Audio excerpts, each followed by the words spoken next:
Os seres humanos são limitados no espaço e no tempo. Isso não deve ser novidade para nós. Essa é a nossa natureza. Somos criaturas finitas, limitadas.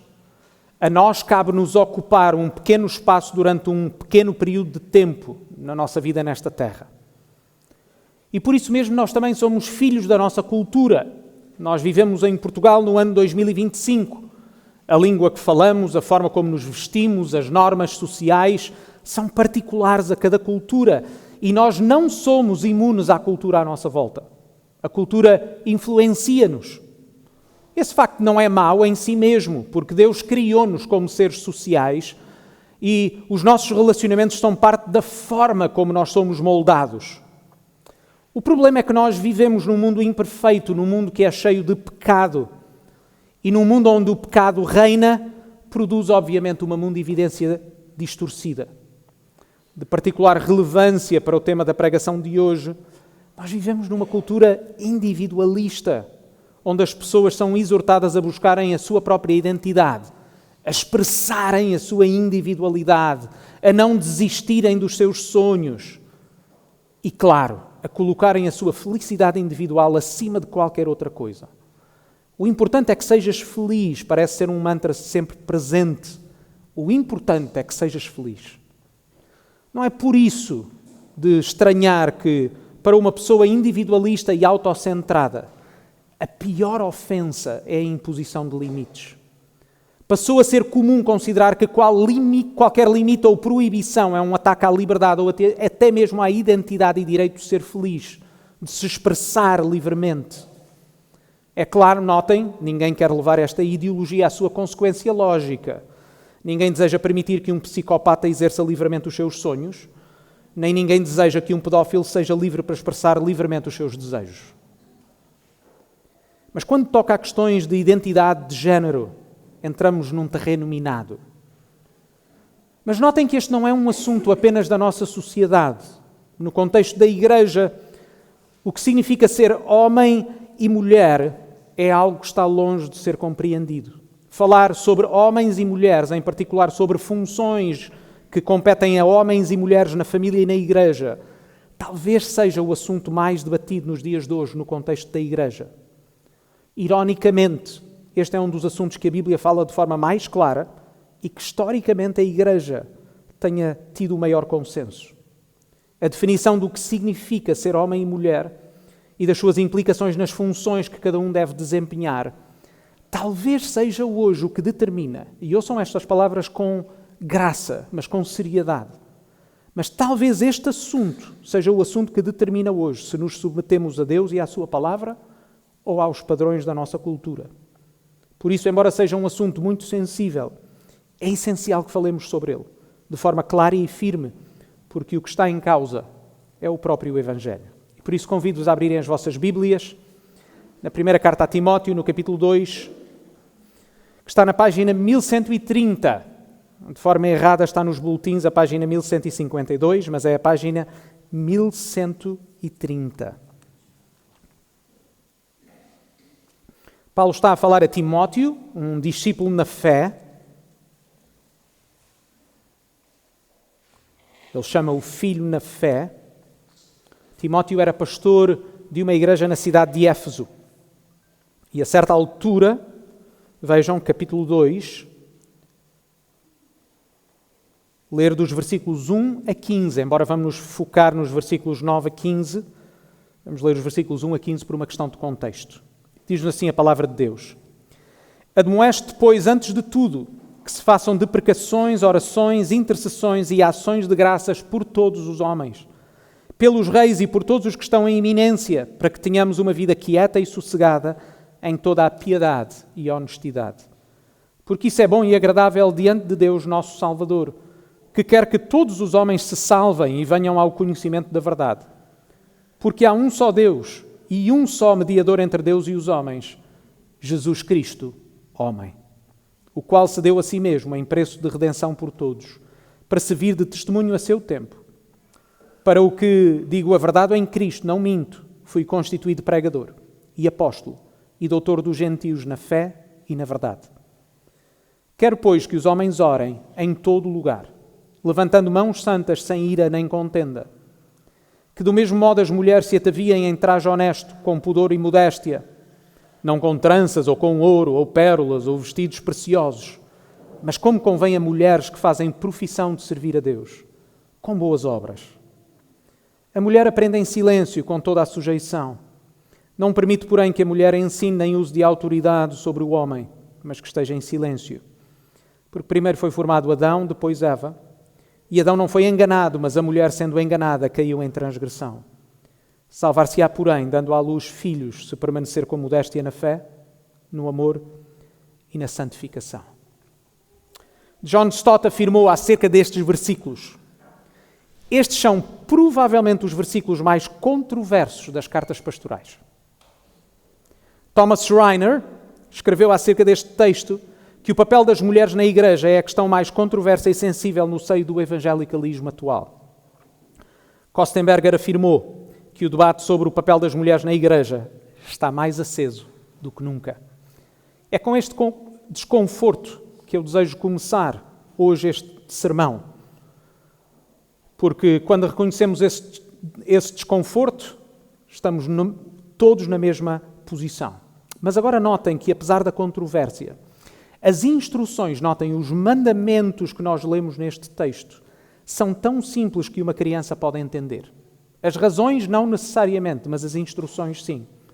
As instruções de Paulo são claras, não são difíceis de entender. A controvérsia existe não pela falta de clareza, mas porque este é um assunto que toca num ponto sensível e que confronta de forma muito clara aquelas que são as vacas sagradas da nossa cultura. Entendem? A razão pela qual estes versículos são difíceis hoje não é porque a Bíblia não é clara, mas porque confronta a nossa cultura. Entendem isso? A estrutura, vejam, dos versículos 9 a 15, ela é relativamente simples. Temos uma primeira instrução dada às mulheres no versículo 9 e 10, que se refere à forma como as mulheres se devem vestir. Depois vejam, os versículos 11 e 12 têm uma segunda instrução, que são os versículos mais controversos. E depois os versículos 13 a 15 têm razões e uma conclusão para a segunda ordem que é dada às mulheres. Pela intensidade emocional com que este texto é lido e discutido, é fácil, muito fácil, nós perdermos e esquecermos o contexto desta carta. Nós precisamos sempre ler o texto no seu contexto. Paulo escreve a Timóteo porque ele está preocupado com a igreja que Timóteo pastoreia. Ele está preocupado com alguns falsos mestres que têm colocado o evangelho em causa e têm enganado várias pessoas naquela igreja.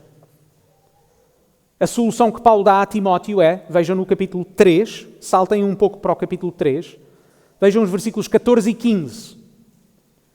Paulo está a combater estes falsos mestres, Paulo está a combater o seu falso ensino e as suas falsas práticas, e Paulo diz estas coisas a Timóteo. Capítulo 3, versículos 14 e 15. Escrevo-te estas coisas esperando ir ver-te bem depressa, mas se tardar, para que saibas como convém andar na casa de Deus, que é a igreja do Deus vivo, a coluna e firmeza da verdade. Entendem? A solução que Paulo dá, a forma como Paulo combate os falsos mestres, é ensinar Timóteo a forma como a igreja deve viver, em particular quem deve liderar e ensinar a igreja.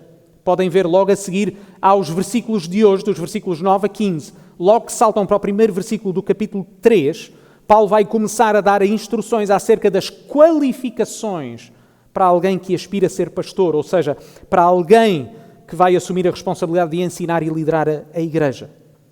Notem que para Paulo, a forma como vivemos como igreja deve ser resultado e uma representação do evangelho que nós pregamos, daquilo que Deus revelou na sua palavra. E o meu desejo esta manhã é apresentar as razões que estão nos versículos 13 a 15, as razões e a conclusão que nós lemos, como base para compreendermos as instruções que Paulo dá. E lembrem-se que esta pregação segue a última pregação, na qual estudámos algumas verdades que aprendemos em Gênesis 1 a 3. O que é que nós fizemos na última pregação? Nós reconhecemos que as razões que Paulo dá são razões que ele está a aludir para a criação, certo? Ele está a falar quando é que Adão e Eva foram criados. Está a falar sobre o pecado original, certo? Então o que nós fizemos na última pregação foi ir a Gênesis 1 a 3 e ler o texto e ver o que é que Paulo está a referir para nós compreendermos o que Paulo está a dizer. Hoje vamos um pouco mais longe, procurar entender o porquê e as instruções de Paulo. Os 3 pontos do sermão de hoje são simples e penso que são bíblicos e textuais. Criação, queda e redenção. Vamos ver criação no versículo 13, queda no versículo 14 e redenção no versículo 15. Vamos ao ponto número 1. Vejam o versículo 13. Paulo dá a primeira razão. Porque primeiro foi formado Adão, depois Eva. A primeira razão que Paulo dá é positiva. O argumento aponta para a criação de Deus e é uma clara alusão a Gênesis 2, porque é onde temos relatado quando é que Adão e Eva foram criados. Mas logo no capítulo 1 de Gênesis, no versículo 31, nós tínhamos lido estas palavras. E viu Deus tudo quanto tinha feito, e eis que era muito bom. Quando não havia pecado, a criação era muito boa. E nessa muito boa criação havia uma ordem. Em Gênesis 1 e 2 nós lemos que Deus criou homem e mulher. Ele criou-os iguais em humanidade, ou seja, o homem não é mais ser humano do que a mulher, nem a mulher mais do que o homem. Foram ambos criados à imagem de Deus, mas também ao mesmo tempo diferentes em função. O primeiro passo para compreendermos o que significa ser humano, o que significa ser homem e mulher, é esta compreensão básica da identidade humana tal qual Deus nos criou. Contrariamente à cultura onde vivemos, nós não encontramos na Bíblia qualquer tensão entre igualdade e diversidade, entre igual valor e funções diferentes. Em Gênesis, de acordo com a muito boa criação de Deus, nós vemos a beleza da complementaridade entre homem e mulher. Quando Deus vê não é bom que o homem esteja só, Ele não cria outro homem e, portanto, Deus não cria 2 homens. Ele cria um homem e uma mulher para se complementarem um ao outro no cumprimento da missão que Deus lhes tinha dado. O argumento positivo de Paulo não é novo na Escritura. Lembram-se quando o Senhor Jesus foi testado acerca do divórcio? Porque o divórcio estava contemplado na lei de Moisés. Isso foi algo que o irmão Ruben pregou na sua última pregação em Marcos. Qual é a resposta do Senhor Jesus em relação a essa interpelação? A sua resposta foi positiva. Foi, no princípio, quando Deus criou as coisas, no princípio não foi assim, respondeu Jesus. Quando Deus criou as coisas muito boas, não havia divórcio. Deus criou e uniu homem e mulher numa relação complementar perfeita. E por isso Paulo apenas segue o exemplo de Jesus ao apontar para a boa criação de Deus. É exatamente o mesmo argumento que Paulo dá contra a homossexualidade em Romanos 1, 26 e 27. Porque Deus criou homem e mulher, porque Deus criou as coisas assim. A homossexualidade é uma distorção da boa e bela criação de Deus que criou e uniu homem e mulher. Meus queridos irmãos, reconhecer, aceitar e celebrar a igualdade e diferença entre homens e mulheres é celebrar a boa criação de Deus. A confusão sexual que nós temos experimentado na nossa sociedade não é boa. É uma desumanização de homens e mulheres. É triste quando uma sociedade já não sabe o que significa ser homem e mulher. O livro de Gênesis relata num mundo criado por Deus, e esse mundo era muito bom. Uma criação onde homem e mulher refletem a imagem de Deus, enquanto celebram a sua diferença funcional. Deus criou Adão para representar a humanidade, para exercer a sua liderança, e Deus criou Eva para complementar Adão e ajudar Adão nessa sua função e missão. Paulo ressalta a ordem da criação, como lemos em Gênesis, porque primeiro foi formado Adão e depois Eva, para destacar a forma complementar com que Deus criou homem e mulher. O homem foi criado primeiro, colocado no jardim para o lavrar e guardar, vemos isto no capítulo 2, versículo 15. Foi também ao homem que Deus deu um mandamento moral, ainda no capítulo 2, versículos 16 e 17. A Adão foi dada esta responsabilidade primária. E depois de Adão, Deus cria a mulher para auxiliar o homem na sua missão. Eva foi criada para Adão e para o complementar, não foi criada para o duplicar ou para o substituir. Entendem? Foi criada para o complementar. É por isso que as mulheres são diferentes dos homens, porque é uma coisa boa, porque elas contribuem para aquilo que o homem não pode cumprir sozinho. Por isso a liderança e o ensino público na igreja continuam a estar reservados aos homens. Não porque os homens são mais inteligentes, não por serem superiores, não por mera capacidade inerente ao género masculino, mas primeiramente porque foi a eles que foi dada essa responsabilidade. É fácil deixarmos escapar na nossa cultura que Paulo proíbe que a mulher ensine ou exerça a autoridade, ao mesmo tempo, no mesmo contexto em que afirma que a mulher deve aprender. E eu sei que na nossa cultura este pormenor pode nos passar despercebido. Ainda hoje, lembrem-se que existem religiões que fazem da mulher inferior ao homem. No Islão, as mulheres não têm a mesma posição dos homens, não se sentam com os homens na mesquita. Mas na fé cristã, as mulheres são exortadas a quê? A aprender. As mulheres sentam-se juntamente com os homens a estudar as Escrituras. No que diz respeito à salvação, homem e mulher estão em pé de igualdade. Sabem o que é que Paulo diz? O mesmo Paulo que escreveu estas palavras em Gálatas 3, 26 a 28. Ele diz, porque todos sois filhos de Deus pela fé em Cristo Jesus. Porque todos quantos fostes batizados em Cristo, já vos revestistes de Cristo. Nisto não há judeu nem grego, não há servo nem livre, não há homem nem mulher, porque todos vós sois um em Cristo Jesus. Por isso, quando Paulo diz no versículo 11, a mulher aprende em silêncio e com toda a sujeição, esta ordem implica tanto igualdade como diferença. Igualdade porque homens e mulheres são ambos discípulos do Senhor Jesus. Ambos nos sentamos aos seus pés para aprender. Também as mulheres são chamadas a crescer na fé, em conhecimento, em sabedoria, em santidade. Mas ao mesmo tempo isso não significa que não existem funções diferentes, funções que Deus estabeleceu quando criou Adão e Eva. Primeira razão, porque primeiro foi formado Adão, depois Eva. Ponto número 2, a queda, o pecado. Vejam o versículo 14. E Adão não foi enganado, mas a mulher, sendo enganada, caiu em transgressão. A segunda razão agora é negativa. A primeira é positiva, a boa criação de Deus. A segunda razão é negativa. Paulo faz uma alusão a Gênesis 3 e ao primeiro pecado. Gênesis 3 relata o que acontece quando homem e mulher se esquecem de Deus e desprezam as funções que Deus lhes deu, a cada um. Agora notem como este versículo pode ser mal entendido se não for lido à luz do texto que Paulo está a aludir.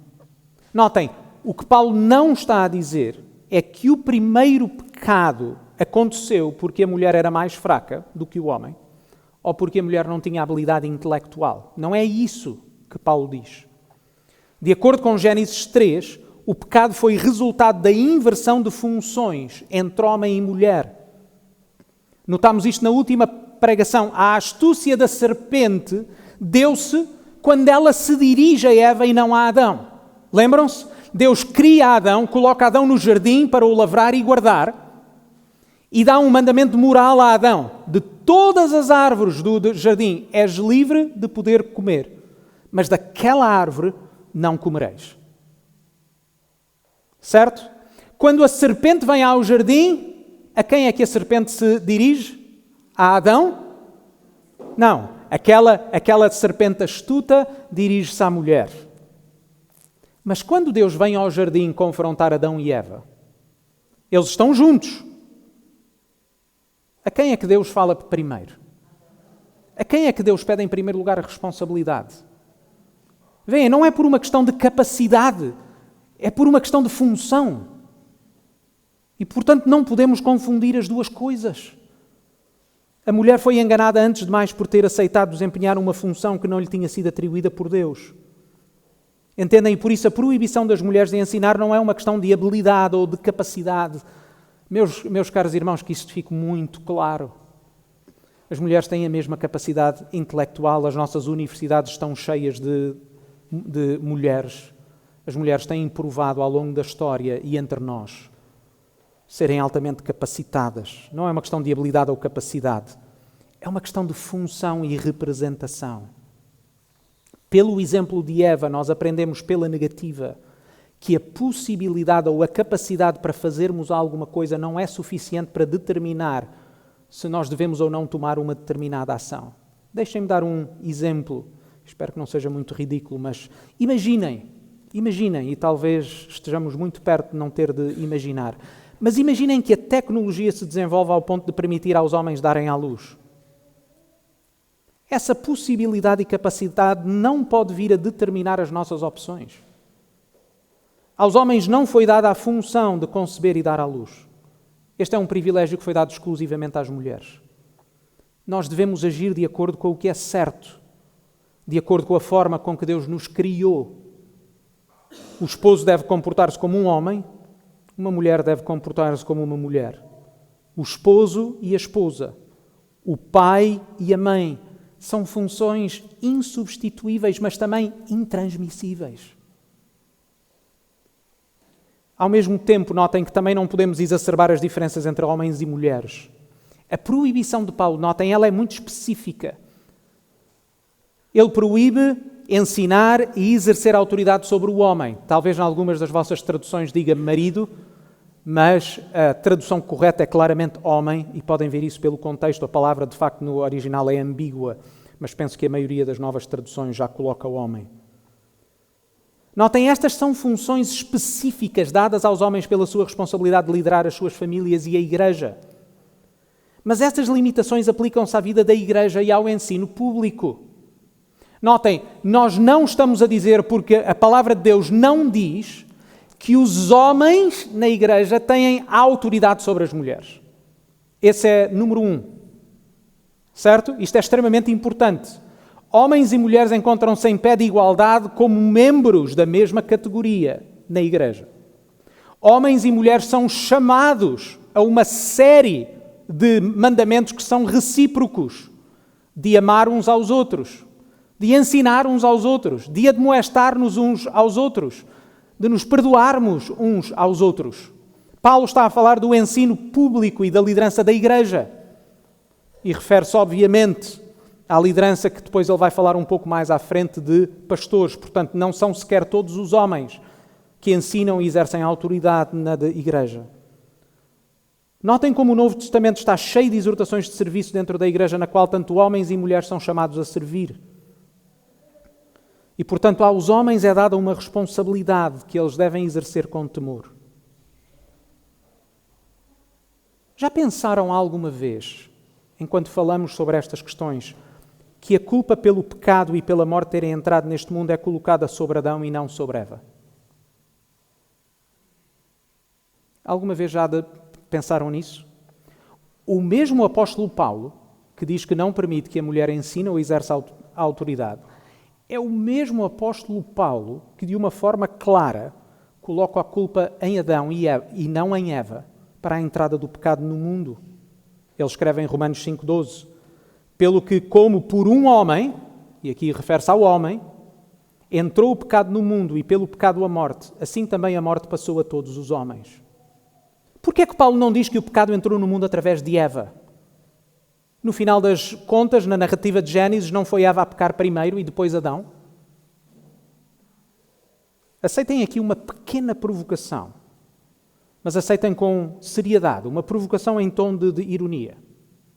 Sabem que eu nunca conheci ninguém que estivesse alguma vez queixado de Paulo por ter colocado a culpa do pecado do mundo em Adão e não Adão e Eva. Nunca conheci ninguém apaixonado por provar que Eva pecou primeiro e que por isso o pecado entrou no mundo através de Eva. Entendem, irmãos? O exercício e esta responsabilidade e esta função que de facto é dada aos homens vem com um grande peso e responsabilidade. A razão pela qual a responsabilidade do pecado é colocada em Adão é porque Deus tinha colocado Adão como representante da sua família. A ele foi dada a responsabilidade de liderar a sua família e ele tinha a responsabilidade de proteger o jardim e obedecer a Deus. E ainda hoje na família e na igreja aos homens é dada uma responsabilidade particular, uma responsabilidade para ser usada com temor, mas também uma responsabilidade que as mulheres não devem usurpar. E por isso versículos 12 a 14. Não permite, porém, que a mulher ensine nem use de autoridade sobre o marido, mas que esteja em silêncio. Porque primeiro foi formado Adão, depois Eva, E Adão não foi enganado, mas a mulher, sendo enganada, caiu em transgressão. Ponto número 3. Redenção. Vejam o versículo 15. Salvar-se-á, porém, dando à luz filhos, se permanecer com modéstia na fé, no amor e na santificação. Este é mais um versículo que, se não for lido no contexto de Gênesis, levará a todo tipo de especulações.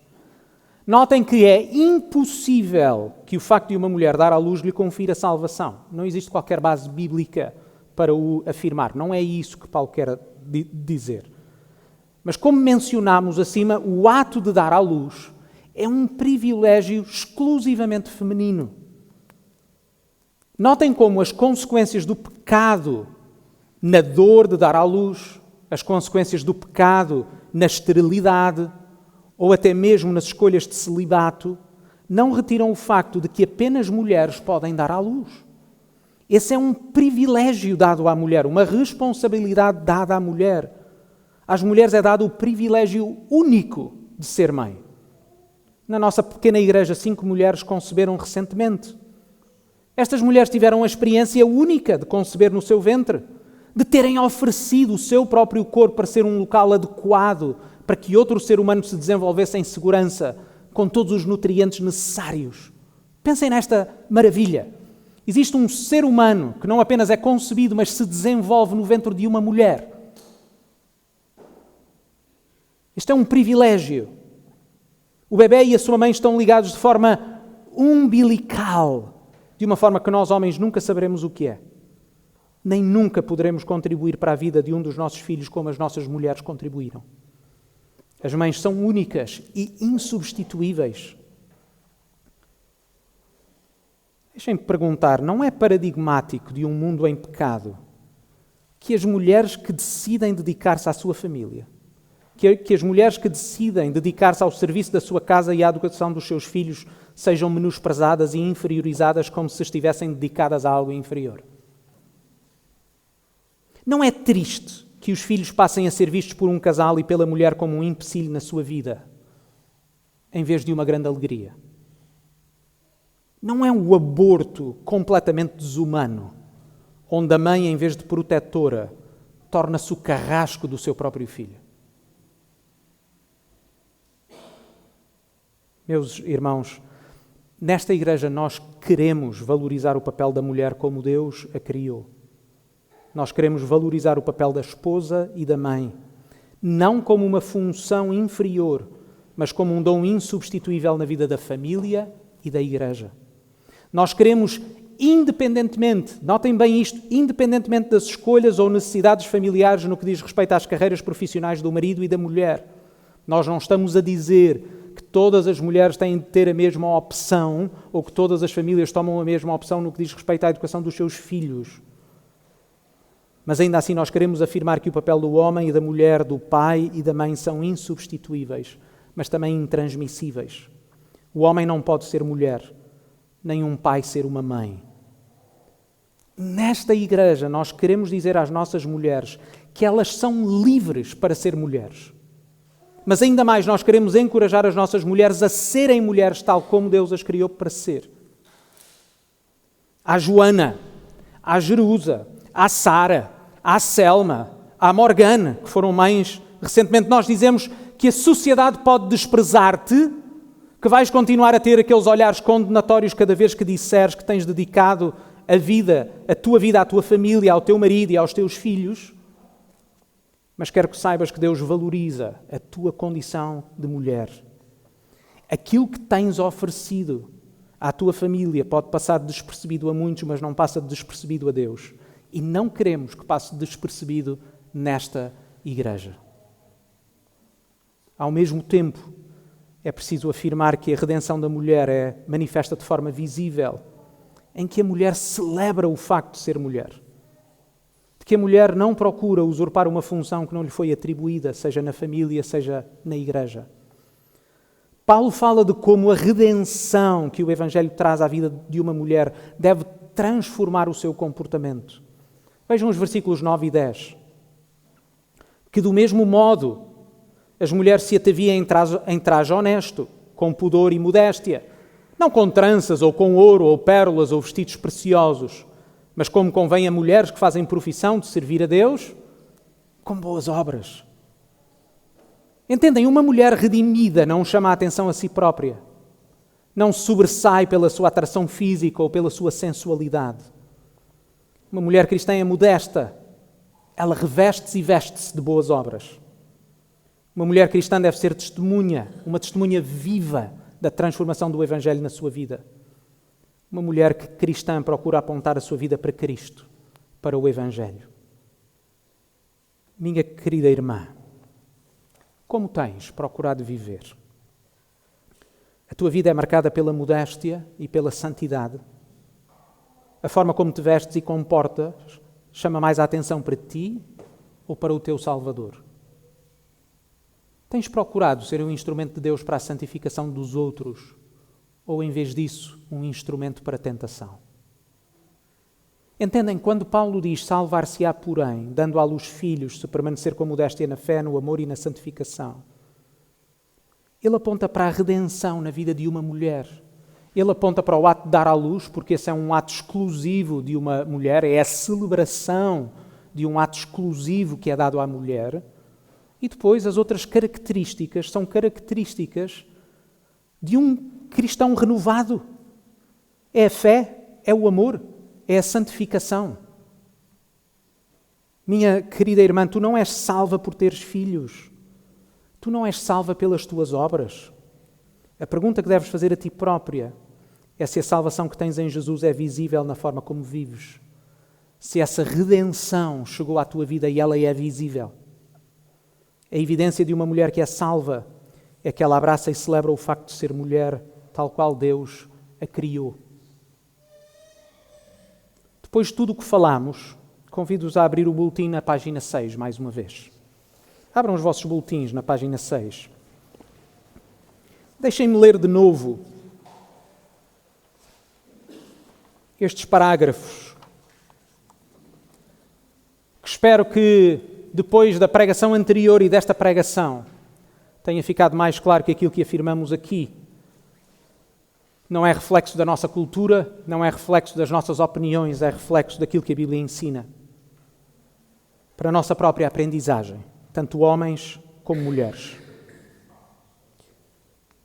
Com base no ensino bíblico, afirmamos o seguinte: a queda, ou seja, o pecado, introduziu distorções nas relações entre homens e mulheres. E deixem-me dizer, estas consequências são tão evidentes ao longo da história. E são tão evidentes na minha experiência pastoral. E se eu vos disser que todas as questões matrimoniais que tive de resolver de uma forma ou outra tinham a ver com estas distorções.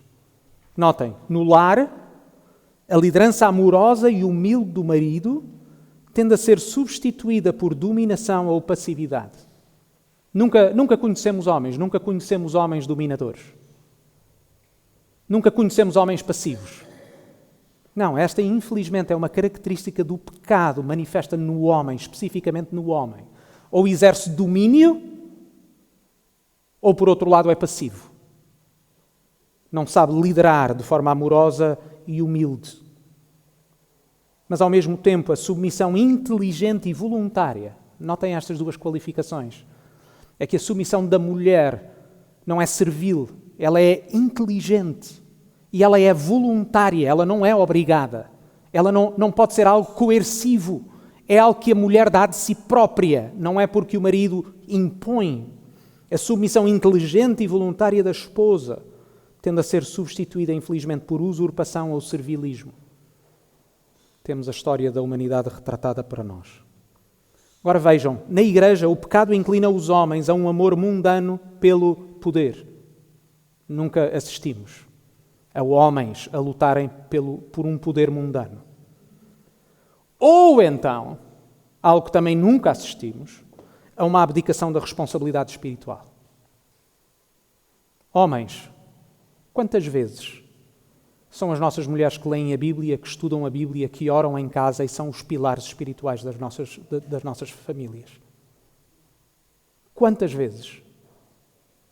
Quantas vezes nós abdicamos da nossa responsabilidade espiritual?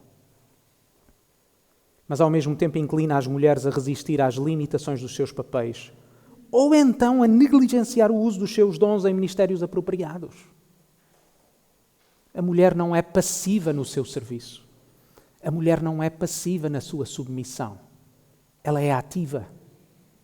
Agora notem, ponto número 6, a redenção em Cristo visa eliminar as distorções introduzidas pela maldição.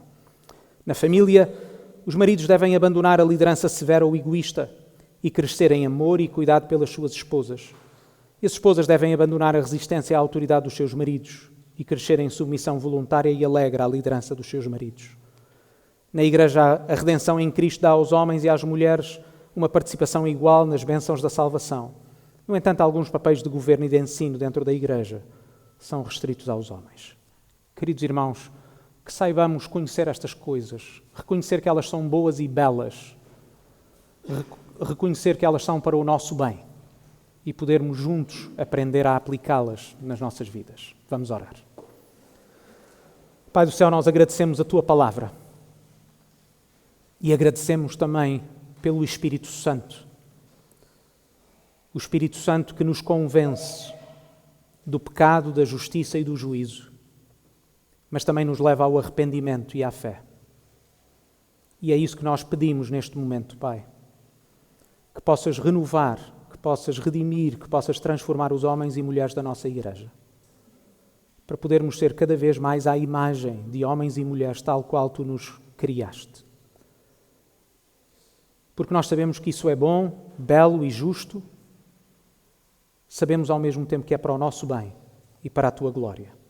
E por isso oramos no nome do Senhor Jesus. Amém.